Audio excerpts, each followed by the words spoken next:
சித்திரை கனியை முன்னிட்டு காட்டூர் முத்து மாரியம்மனுக்கு 4 கோடி ரூபாய் மதிப்பிலான பணம் மற்றும் தங்க நகைகளால் தன அலங்காரம்.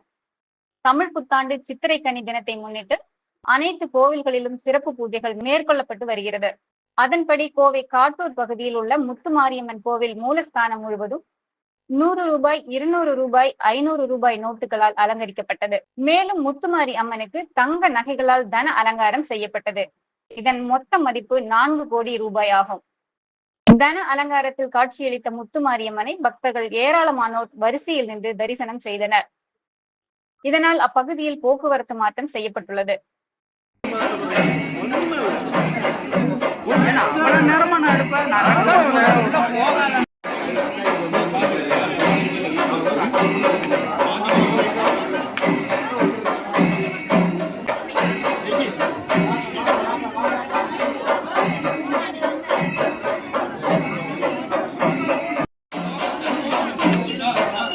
இங்க பாத்து